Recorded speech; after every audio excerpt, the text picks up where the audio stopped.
They thought they could kick me out of the house I bought with my own tears and blood. They forgot that I learned how to stand up without them all these years ago. My name is Isabella Harper, though everyone calls me Izzy. I'm 35 years old, and I work as a senior manager handling VIP clients for Vertex Global, an international corporation that deals with luxury hospitality and exclusive experiences. It's a job that requires precision, patience, and the ability to read people like open books, skills I learned the hard way through years of being invisible in my own family. I live alone in a Gothic revival mansion on the outskirts of Ravens Hill, a city that's become my sanctuary, far from the toxic memories of my childhood. The house stands 3 stories tall, with pointed arch windows, intricate stonework, and a tower that overlooks the surrounding forest. When I first saw it 5 years ago, something in my chest loosened, like a fist that had been clenched for decades, finally relaxing. This house became more than just property to me. It became proof that I had survived, that I had won. But to understand why this house means everything to me, and why what happened last month shook me to my core, I need to take you back 18 years. Back to when I was 17 and still naive enough to believe that blood meant something. I was the older daughter in the Harper family, 6 years senior to my sister Chloe. Where I was quiet and studious, Chloe was loud and demanding. Where I worked for every achievement, things seemed to fall into Chloe's lap. My parents, Robert and Helen Harper, made no secret of their preference. Chloe was their miracle baby, born after years of trying for a second child. I was the practice run, the rough draft before the masterpiece. Growing up, I watched Chloe get new clothes while I wore hand-me-downs from church donations. I studied by candlelight when the electricity in my room mysteriously stopped working, while Chloe's room blazed with light. I thought if I just worked harder, achieved more, they would finally see me. So I threw myself into my studies. I joined every academic club, won every competition I could enter, and maintained a perfect GPA. The letter came on a Tuesday in March. I remember because Chloe was having one of her tantrums about wanting a new gaming console, and the sound of her screaming drowned out my mother calling my name. I found the envelope later, crumpled in the kitchen trash beneath coffee grounds and eggshells. My full-ride scholarship to Northwestern University. My ticket out. I smoothed out the letter with shaking hands, tears of joy streaming down my face. All those nights of studying, all those part-time jobs to buy my own textbooks. All of it had paid off. I was going to college. I was going to be somebody. That evening, I waited until dinner to share the news. I wanted to see their faces when they realized their throwaway daughter had made something of herself. I placed the letter next to my father's plate, my heart hammering in my chest. "What's this?" He glanced at it briefly before passing it to my mother. "Izzy got into Northwestern," my mother read, her voice flat. "With a full scholarship." Chloe, then 11, looked up from her plate where she'd been pushing peas around. "Does that mean she's leaving?" "Yes," I said, unable to keep the smile off my face. "In the fall, but I'll need some money for living expenses, just until I can find a job on campus." The silence that followed should have warned me. My mother set down the letter and looked at my father. Something passed between them, a conversation without words that I'd seen 1,000 times before. Usually, it preceded bad news for me. "About that," my father cleared his throat. "We need to talk about the college fund." My stomach dropped. "What about it?" "Well, it's not really your college fund, per se. It's the family education fund. And with Chloe starting middle school next year, she's going to need tutoring. And there's that performing arts camp she wants to attend." I stared at them, unable to process what I was hearing. "You're taking my college money for Chloe's camp?" "Don't be dramatic," my mother snapped. "You have a full scholarship. You don't need the money." "I need it to eat, to have a place to live. The scholarship only covers tuition." "You'll figure it out. You always do." My father returned to his meal as if we were discussing the weather. "That's $18,000. I stood up so fast my chair toppled backward. "Grandma left that money specifically for my education." Grandma left it for her granddaughter's education. My mother corrected. Plural. And Chloe needs it more than you do. You're smart. You'll manage. Chloe needs extra help to succeed. Chloe needs to learn that she can't have everything handed to her. The words exploded out of me, years of resentment finally finding voice. The slap came so fast I didn't see it coming. My mother's palm connected with my cheek hard enough to snap my head to the side. The dining room went silent except for the ringing in my ears. "How dare you?" she hissed. "After everything we've done for you, fed you, clothed you, kept a roof over your head, and this is how you repay us, by being selfish, by begrudging your sister a chance at success." I held my burning cheek, tasting blood where my teeth had cut the inside of my mouth. "You've done the bare minimum required by law, and you've made it clear every day of my life that I was an obligation, not a choice." "If that's how you feel," my father said coldly, "then perhaps it's time you found somewhere else to live." "Robert," my mother started, but he held up a hand. "No, Helen. If she's so ungrateful, if we're such terrible parents, then she can see how well she does on her own. Get out, Isabella. Pack your things and get out of my house." Chloe was crying now, but they were the fake tears she'd perfected over the years. "Daddy, don't send Izzy away." "It's okay, sweetheart," my mother cooed, pulling Chloe into her arms. "Your sister is just going through a phase. She'll come back when she realizes how good she had it here." I looked at them, this family that had never been mine, and felt something inside me die. Or maybe it was being born. Either way, I knew there was no going back. I packed everything I owned into 2 garbage bags. It didn't take long. As I walked past the dining room, I heard my mother say, "We'll use Izzy's room for your dance studio." "Chloe, won't that be nice?" They were already erasing me. My best friend Marissa and her family took me in without question. Her parents, immigrants who had built their own restaurant from nothing, understood what it meant to be discarded by those who should love you most. They gave me their guest room and refused any rent, though I insisted on working at their restaurant to earn my keep. Those last months of high school were the hardest of my life. I worked every shift I could get, saved every penny, and studied in whatever spare moments I could find. My parents never called, never checked if I was alive or dead. I heard through mutual acquaintances that they'd told everyone I'd run away to find myself, painting me as an ungrateful teenager going through a rebellious phase. Graduation day came and went without them. I walked across that stage alone, Marissa's family cheering from the stands. When I left for Northwestern that fall, it was in Marissa's father's old pickup truck, with everything I owned in the bed and $1,000 they'd insisted I take for emergencies. College was my metamorphosis. Away from the shadow of my family's indifference, I bloomed.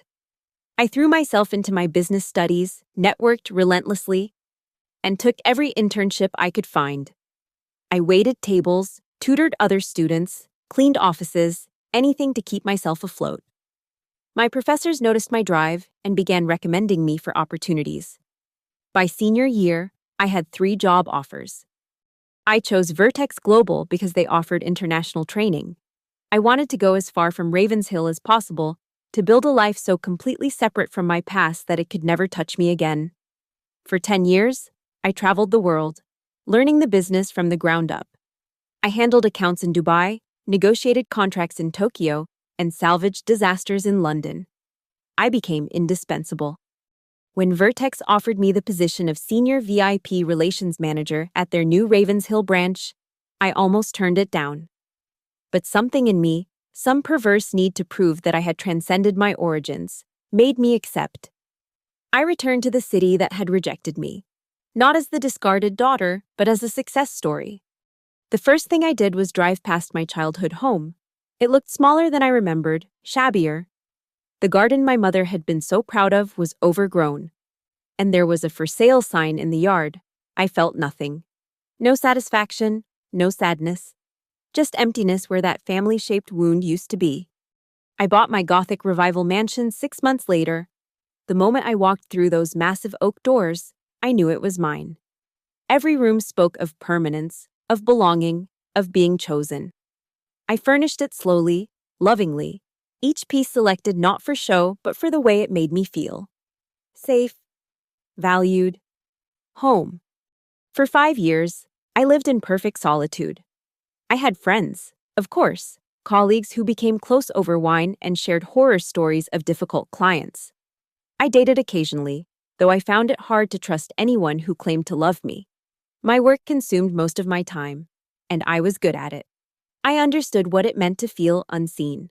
So I made sure every client felt like the center of the universe. I hadn't spoken to my family in 18 years.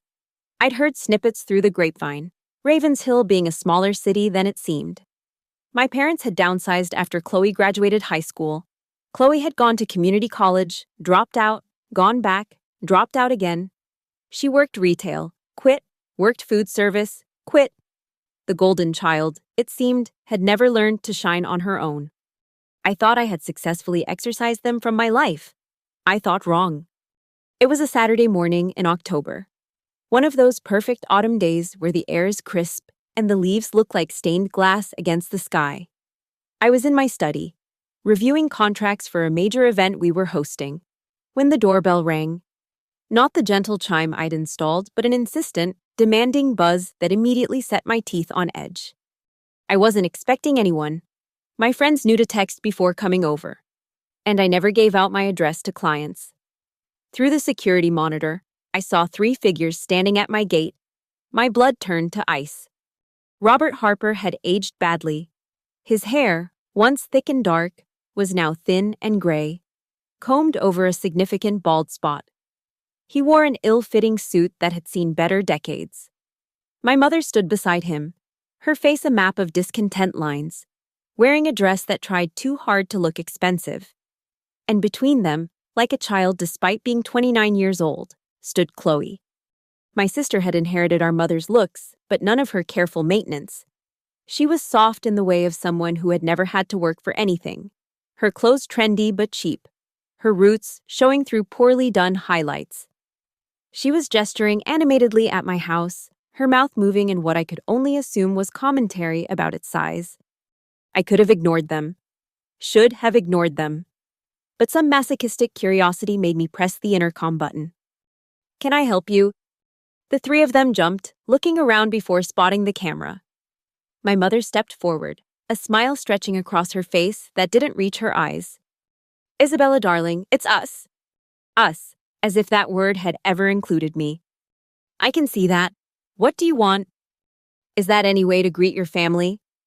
My father's voice had lost its authoritative edge. He sounded older, querulous. "We've come to visit." "After 18 years of silence, you've come to visit." I kept my voice flat, emotionless. "Why?" They exchanged glances, and I saw Chloe elbow our mother. Helen cleared her throat. "Well, we heard you were back in town, doing very well for yourself. We thought it was time to reconnect." Reconnect? I tasted the word like wine, finding it bitter. And this sudden desire to reconnect has nothing to do with the fact that you lost your house, that Dad's business went under, that you've been living in a 2-bedroom apartment on the wrong side of town. The silence told me everything I needed to know. Of course I kept tabs on them. Know your enemies, even the ones you're related to. "Izzy." Chloe stepped forward, pressing her face against the gate bars like a child at a zoo. "Your house is amazing. Can we come in? Please, I've never seen anything like it."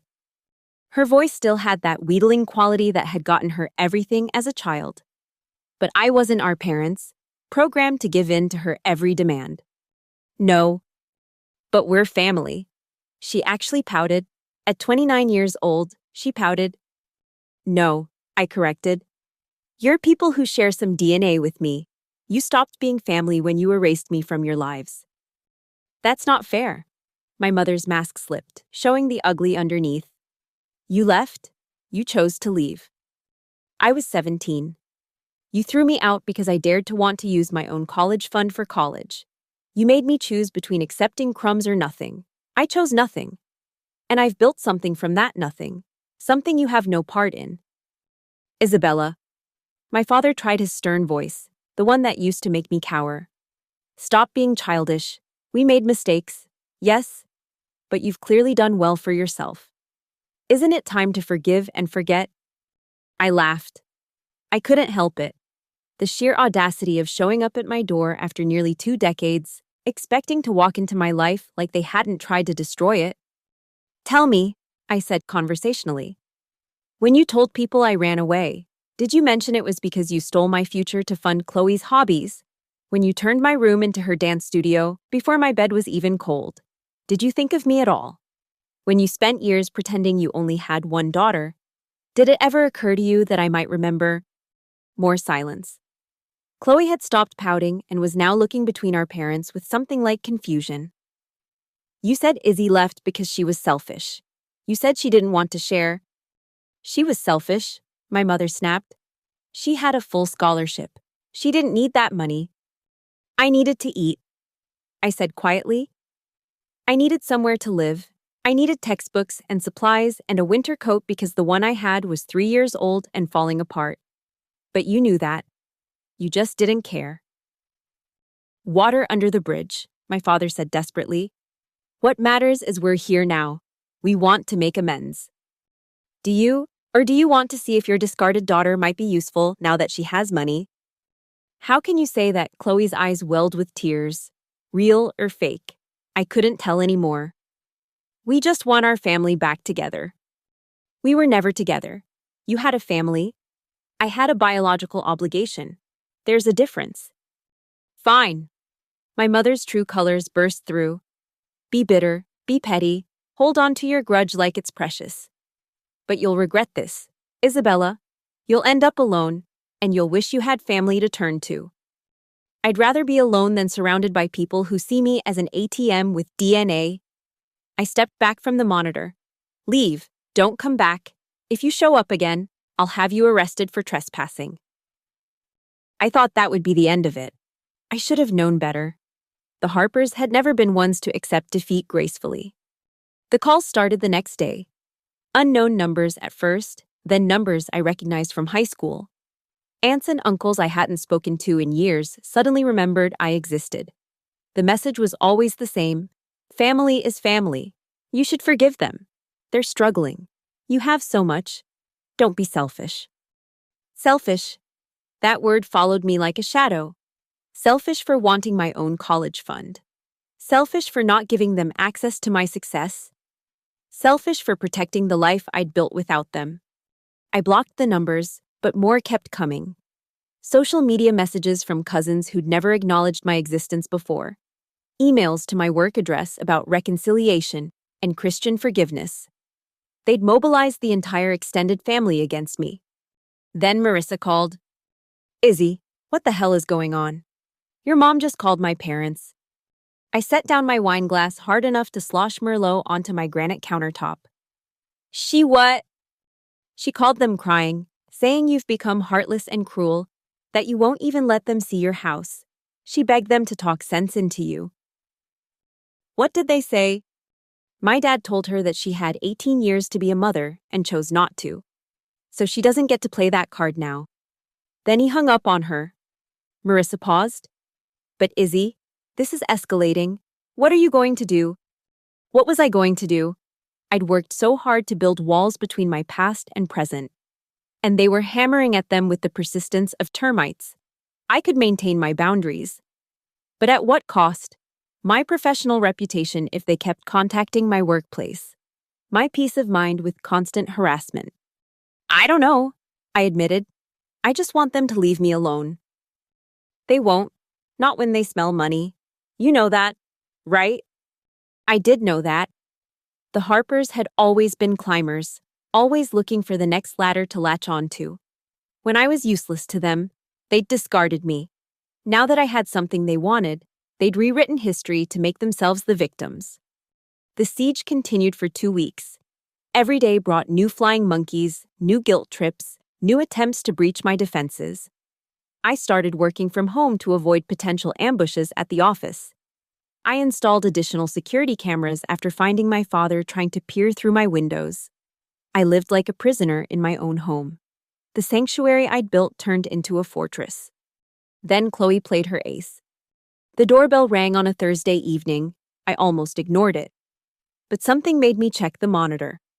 Chloe stood alone at my gate, and she looked different, nervous, almost vulnerable. Against my better judgment, I activated the intercom. "What now, Chloe?" "Izzy, please, I need to talk to you. Just me. Mom and Dad don't know I'm here." I find that hard to believe. I parked 3 blocks away and walked so they wouldn't see my car. She held up her hands, showing they were empty. "Please, 5 minutes. That's all I ask." I studied her through the camera. She did look different without our parents flanking her, smaller, more human. My finger hovered over the gate release, every instinct screaming that this was a mistake.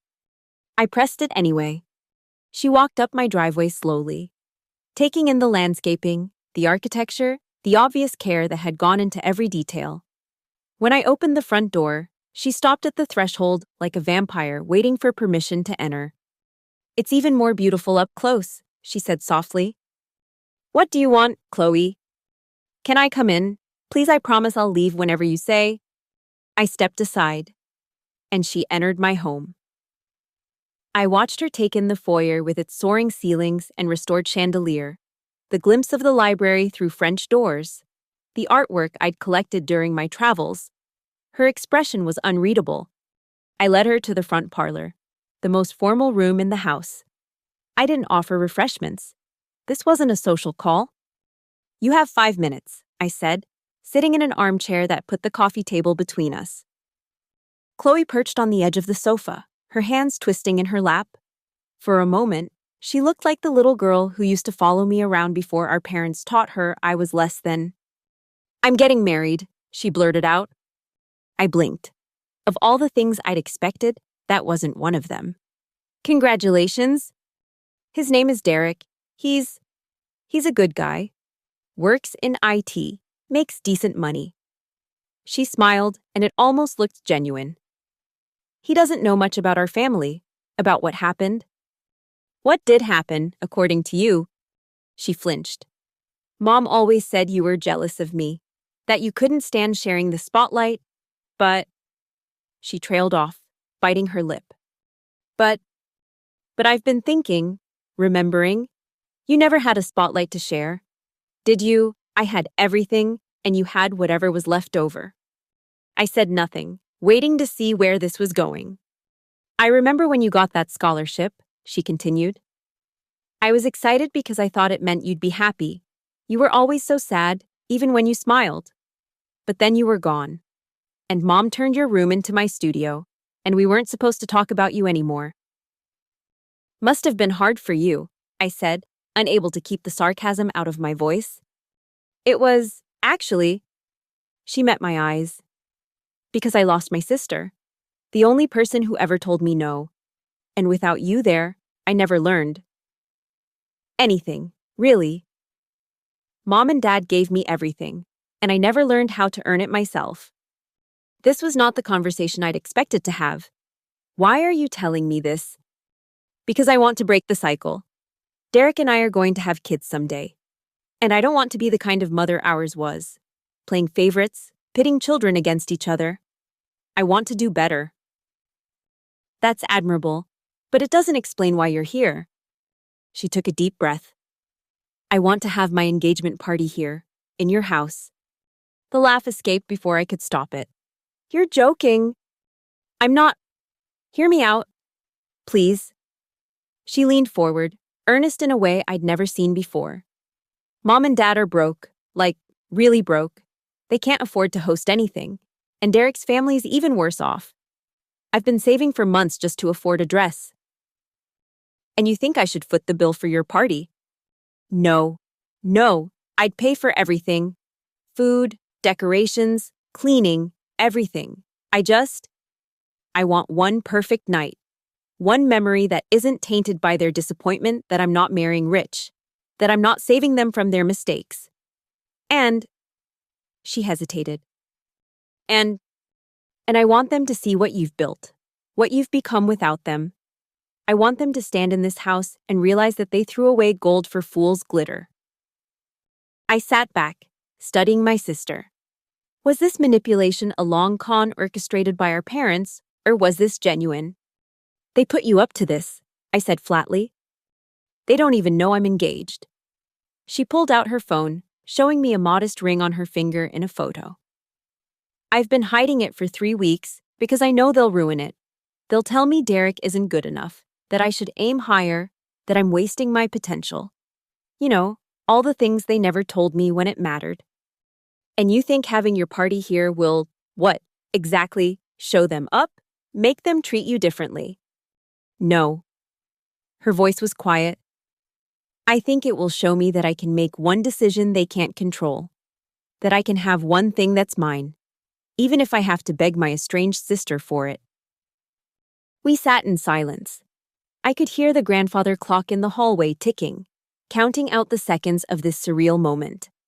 If, I said slowly, and I mean if I agreed to this, there would be conditions. Hope sparked in her eyes. Anything. They don't get free run of my house. They don't go anywhere I don't specifically allow. They don't touch my things. They don't get to pretend we're one big happy family. This is a business transaction. You're renting my space, nothing more. Yes, of course. And when it's over, that's it. No using this as a foot in the door. No showing up for holidays. No acting like this makes us sisters again. Something flickered across her face. Hurt. Maybe. But she nodded. I understand.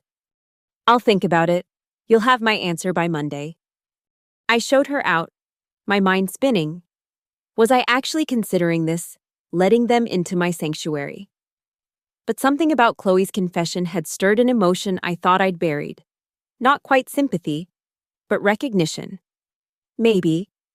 She had been a child, raised to see me as competition rather than family. Was it her fault she'd never questioned that narrative until now? I called Marissa that night, pacing my library as I filled her in. You're insane, she said bluntly. They're going to destroy your house. Maybe, or maybe this is my chance to finally close that chapter, to face them on my territory, on my terms. Or maybe Chloe is playing you like a violin. Maybe. I ran my fingers along the spines of first editions I'd collected over the years. But what if she's not? What if she's genuinely trying to break free from them? Then she can do it without using your house as a battlefield. She had a point, but something kept nagging at me. The look on Chloe's face when she talked about wanting one perfect night. I remembered that feeling, that desperate need for something untainted by our parents' toxicity. I'd found it in my work, in my success, in this house. Maybe she needed this to find her own way out. I'm going to do it, I decided. Izzy. With conditions, so many conditions, and a contract, a legally binding contract. You're really going to let them into your house. I'm going to let them see what I built without them, and then I'm going to let them leave, knowing they'll never be part of it. Monday came, and with it, my call to Chloe. I'd spent the weekend having my lawyer draw up a rental agreement that would make a standard lease look like a handshake deal. Every detail was covered, every potential disaster anticipated. You're serious, Chloe sounded breathless. You'll do it. I'll rent you my space for your engagement party. Saturday, November 15th, 6 to 10 p.m. You'll have access to the first floor only, the main parlor, dining room, kitchen, and guest bathroom. Everything else is off limits. That's perfect, oh my God. Izzy, thank you. I'm not done. You'll pay a security deposit of $5,000, refundable only if no damage occurs. You'll hire security to ensure no guests wander into restricted areas. You'll provide me with a complete guest list in advance, and you'll sign a contract agreeing that this rental does not constitute a reconciliation or invitation for future contact. Silence, then $5,000. That's non-negotiable. This house contains artwork and antiques worth more than our parents' lifetime earnings. If you can't afford to protect it, you can't afford to use it. Okay, I'll figure it out. Derek's been saving for a honeymoon. We can use that and save up again. A twinge of something, maybe guilt, plucked at me. The rental fee itself is waived. The deposit is just insurance. Really, Izzy, that's so generous. It's not generous. It's practical. I don't need your money. I need assurance that my property will be respected. We arranged for her to come sign the paperwork that Wednesday. She arrived promptly, Derek in tow. He was exactly what I'd expected, a mild-mannered guy who looked at Chloe like she hung the moon. He shook my hand firmly, thanked me profusely, and generally seemed baffled by the family dynamics at play. "I'll make sure everything goes smoothly," he assured me as Chloe signed the contract. "I know this is a big deal. You letting us use your home, we won't let you down." I believed him, which is why, when everything went to hell, I didn't blame Derek. He tried his best, but he'd never dealt with the full force of the Harper family's entitlement before. The weeks leading up to the party were a masterclass in boundary pushing. My parents, who'd finally been informed of both the engagement and the venue, launched a full offensive. It started with my mother calling to discuss decorations. "I'm thinking silver and gold, very elegant. We'll need to move some of your furniture to make room for the dance floor."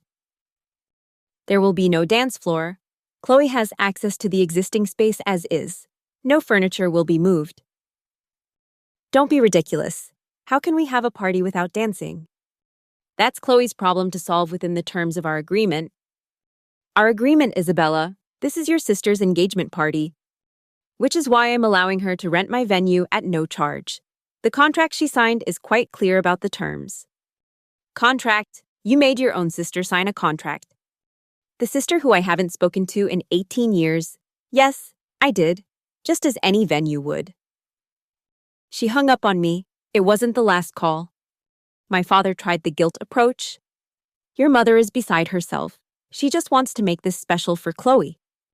Then she should have thought of that before spending Chloe's childhood turning her into a weapon against me. "You always were dramatic. No one weaponized anyone." "Dad, I have to go. My clients don't care about family drama." He tried the authority figure routine. "Isabella Harper, I am your father. Biologically, yes. In any meaningful sense, no. Goodbye." Chloe, meanwhile, was trying to navigate between keeping her parents happy and honoring our agreement. She texted me constantly with questions and updates. "Mom wants to know if she can come early to supervise setup. Setup begins at 4 p.m. She can arrive then like any other vendor." She says family isn't vendors. In this case, she is. Can she at least see the space beforehand to plan? She saw it from the foyer. That's sufficient. I could feel Chloe's frustration through the phone, but she never pushed back directly.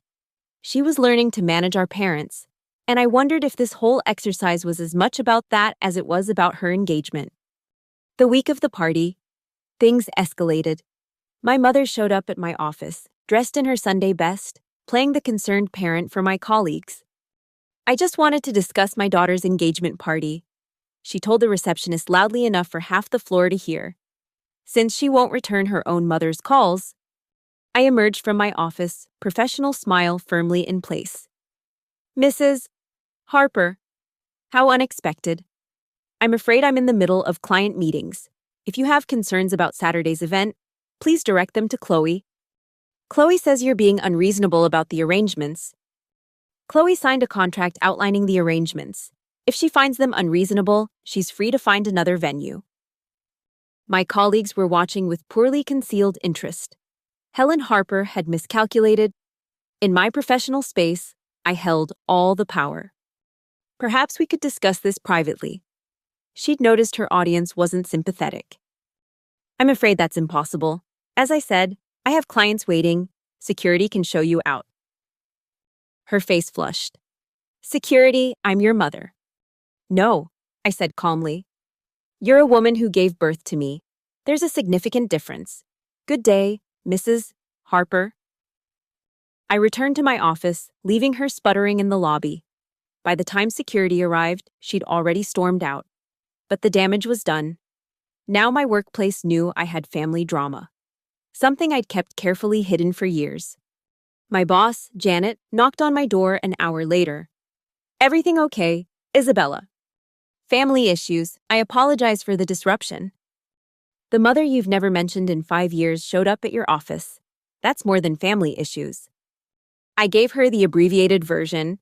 "Janet, who'd built her own career while dealing with a toxic family, understood immediately. You need backup for this party. I've hired security. I meant emotional backup. Someone in your corner. I smiled, genuinely touched. I'll be fine. This is closure, not an opening.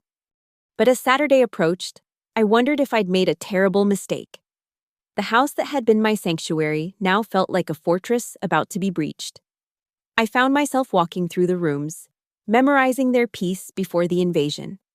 Friday night, I couldn't sleep. I stood in my tower room, looking out over the grounds, and tried to remember why I'd agreed to this. For Chloe. For closure. Or for some twisted need to prove that I'd won. Maybe all three. Saturday dawned gray and drizzly, matching my mood. I spent the morning in my third-floor study, doors locked, trying to focus on work. At precisely 4 p.m., I descended to supervise the setup. Chloe had done well with the restrictions. The decorators worked efficiently, transforming my parlor and dining room with silver and gold accents that complemented rather than clashed with the existing decor. Derek supervised the caterers, making sure they used the designated staging areas. My parents arrived at 4:30 despite the clear instruction that setup began at 4. They swept in like they owned the place. My mother already critiquing the flower arrangements.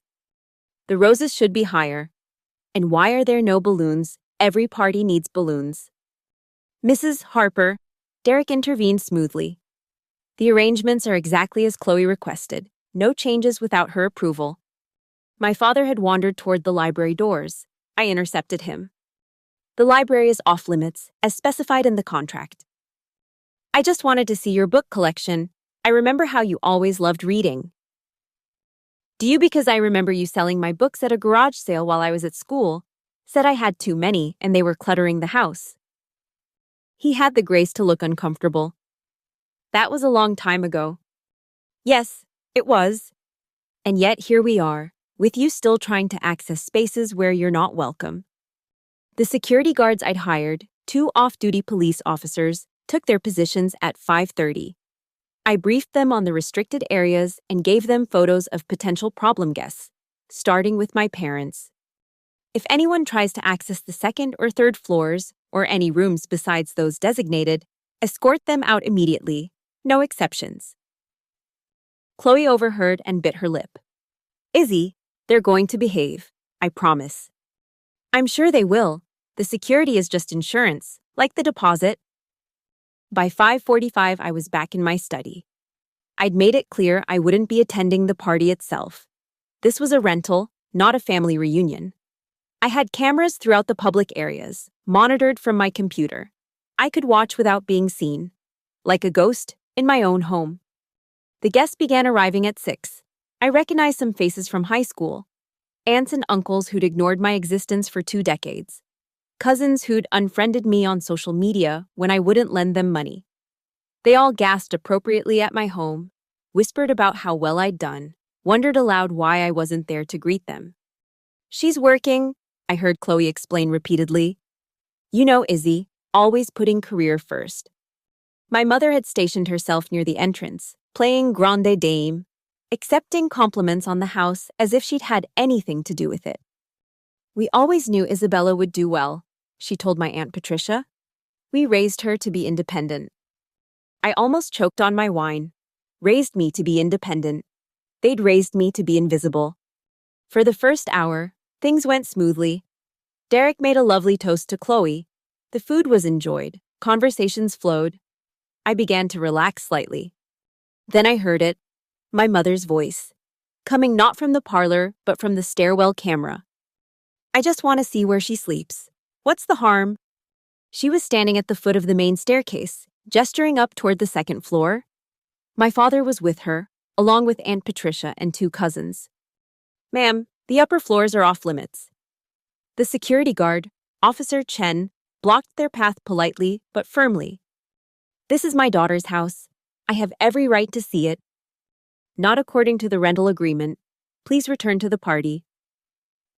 Rental agreement, we're family. I reached for my phone to call Officer Chen, but Chloe beat me to it. She appeared on the stairwell camera, still in her cocktail dress, looking mortified.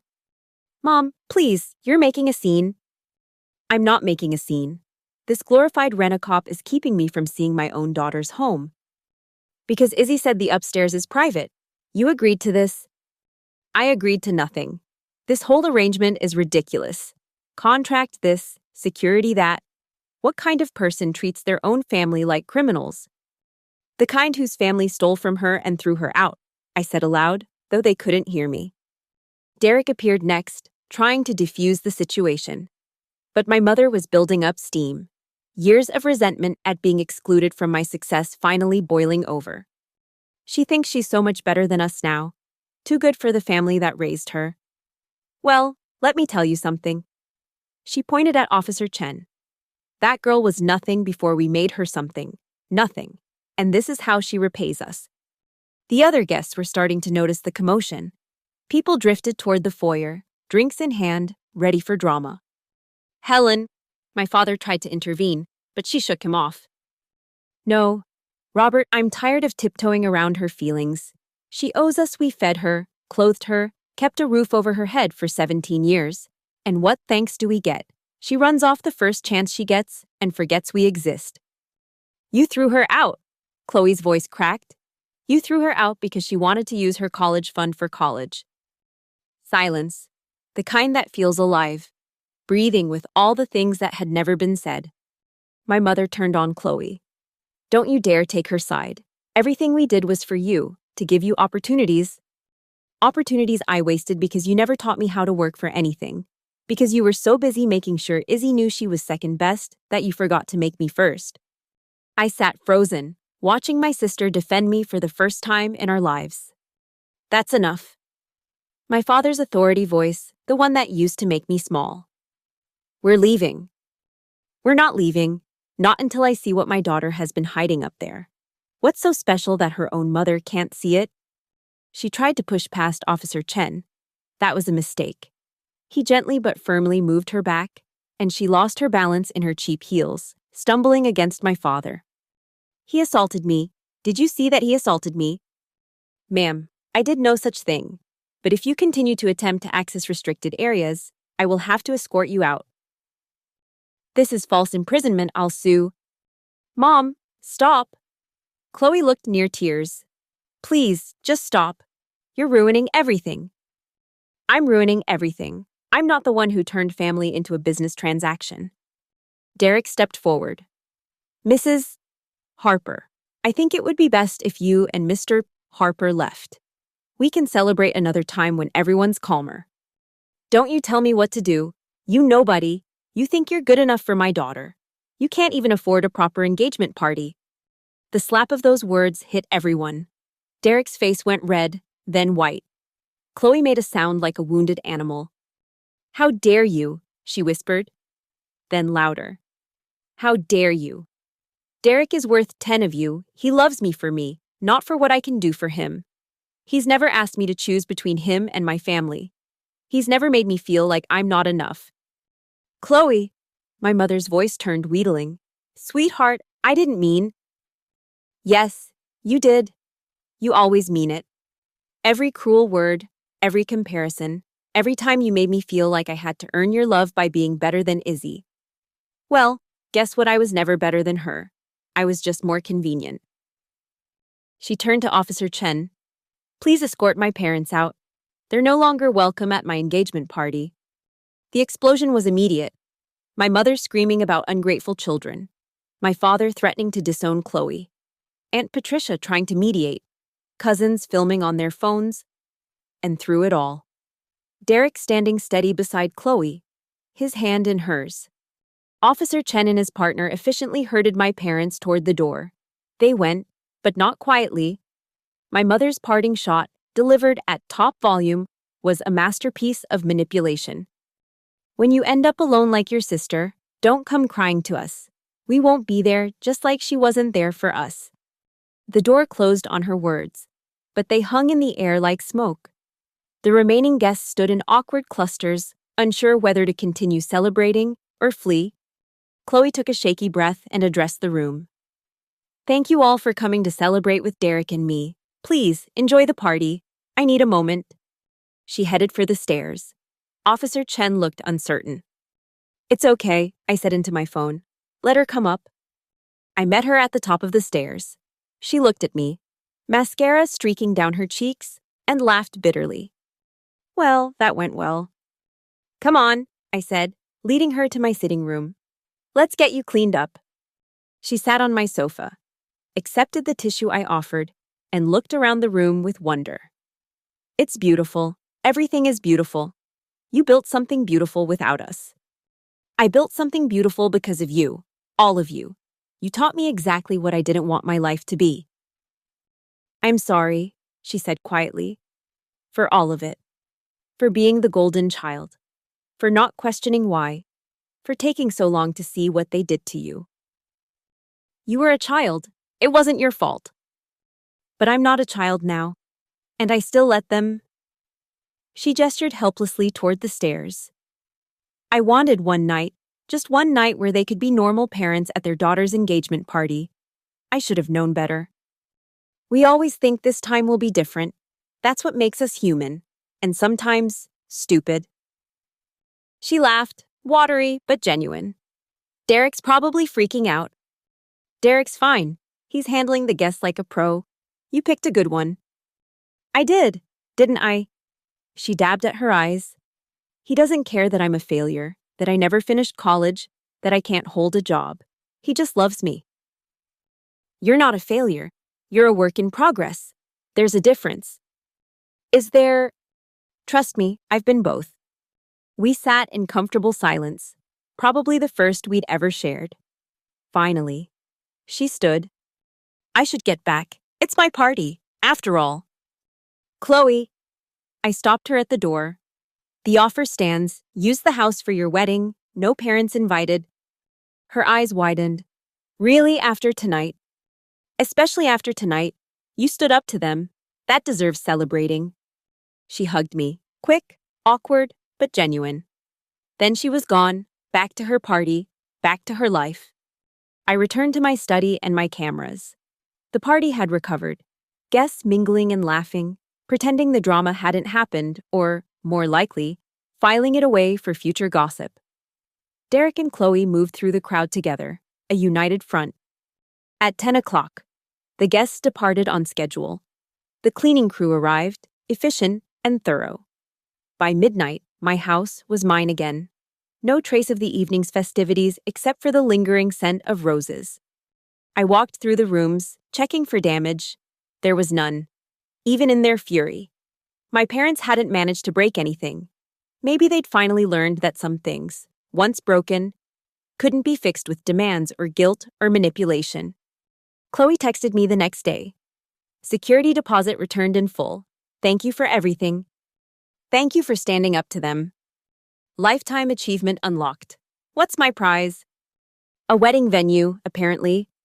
The wedding, 6 months later, was everything the engagement party wasn't. Intimate, elegant, and parent-free. Chloe had sent our parents an invitation with the wrong date and location. By the time they figured it out, she and Derek were honeymooning in Costa Rica. I learned from the best.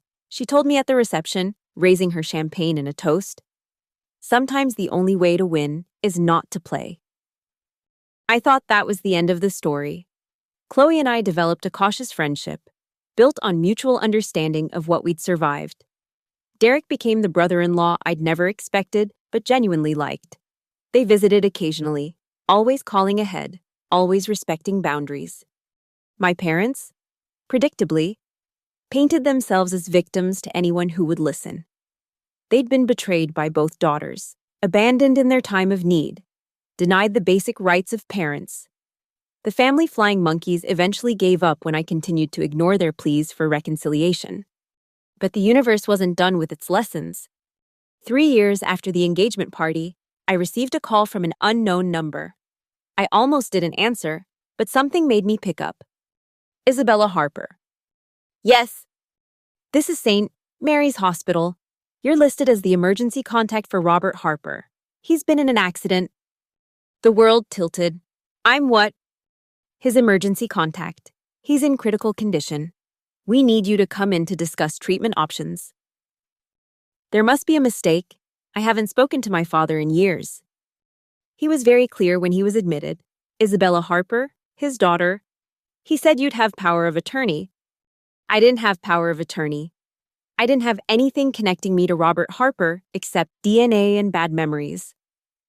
But I found myself driving to the hospital anyway, pulled by something I couldn't name. He looked smaller in the hospital bed, older than his years. The nurse explained he'd been in a car accident, multiple injuries, surgery required but risky given his age and health. Where's my mother, my sister? The nurse checked her notes. He said his wife passed last year. There's a note about another daughter, but he said she was traveling and couldn't be reached. My mother was dead. How had I not known? And Chloe, traveling where? I called her cell, straight to voicemail. Derek's too. I don't understand, I told the nurse. We're estranged. Why would he list me? She shrugged. People make interesting choices when they're facing mortality.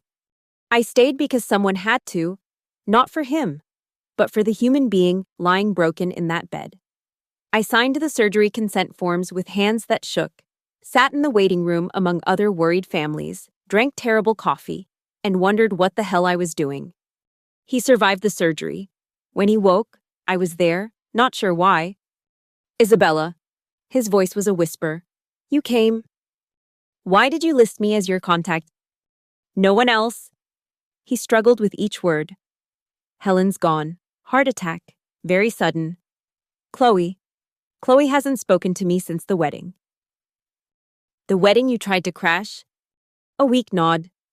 We were wrong. About everything. Helen knew it at the end. Said we wasted our daughters for pride. Dad. I used the word deliberately. Watched him flinch. I can't be your emergency contact. I can't be your daughter now because it's convenient. I know. Tears slipped down his weathered cheeks. I'm not asking for forgiveness, just witness. Someone to know I'm sorry. I stayed until he was stable, arranged for a social worker to handle his care, and left. I didn't give him my number. I didn't promise to visit. I gave him what he asked for. Witness to his regret, nothing more. Chloe called a week later from Thailand. I'm sorry I wasn't there. We were in the mountains. No cell service. Is he? He's alive, in a nursing home. The social worker has the details if you want them. Do you visit? No. Are you going to? No. Silence. Then. I can't either. Is that terrible? He's old and alone, and I just can't. It's not terrible. It's self-preservation. We can feel sorry for him without sacrificing ourselves to make him feel better. When did you get so wise? Therapy. Lots and lots of therapy. She laughed. Derek says hi, by the way. We're pregnant. Congratulations. You'll be great parents. We're going to try. No favorites, no golden children, no making them compete for affection. Revolutionary concept. I know, right? We hung up, and I realized something had shifted. The call from the hospital had been a test. Maybe the final one. Could I be pulled back into their orbit by duty, guilt, or misplaced compassion? The answer was no. I could be human without being a doormat. I could show mercy without offering myself up for more abuse. Robert Harper died 6 months later. I learned about it from the newspaper. A small obituary that mentioned his successful business career and surviving daughter Isabella. Chloe had been edited out. Or perhaps she'd edited herself out. I didn't attend the funeral. Neither did she. I feel like I should feel guilty, she told me over lunch a week later, her pregnancy showing now. But I just feel free. Freedom can feel like guilt when you've been programmed to put everyone else first.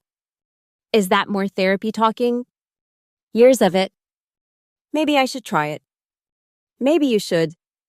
The house felt different after that.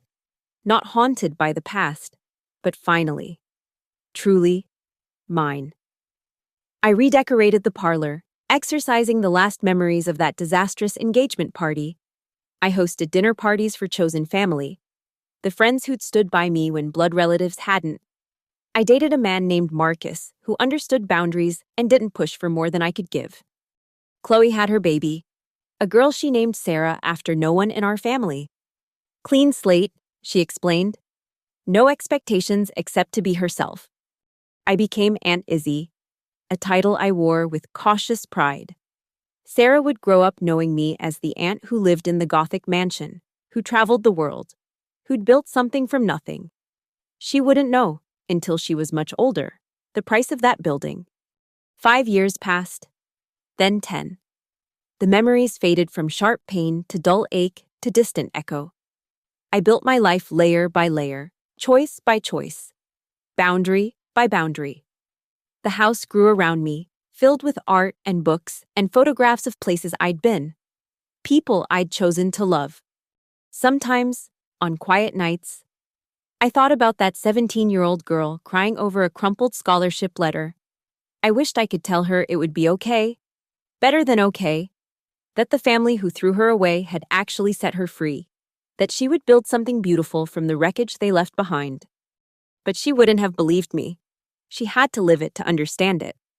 So I raised a glass to her, to all the discarded daughters and scapegoated sons, to everyone who'd been told they were too much or not enough. We were exactly right. We'd just been in the wrong places, with the wrong people, trying to earn love that should have been freely given. The doorbell rang, pulling me from my reverie. On the monitor, I saw Chloe and Derek with Sarah, now 5 and clutching a handmade card.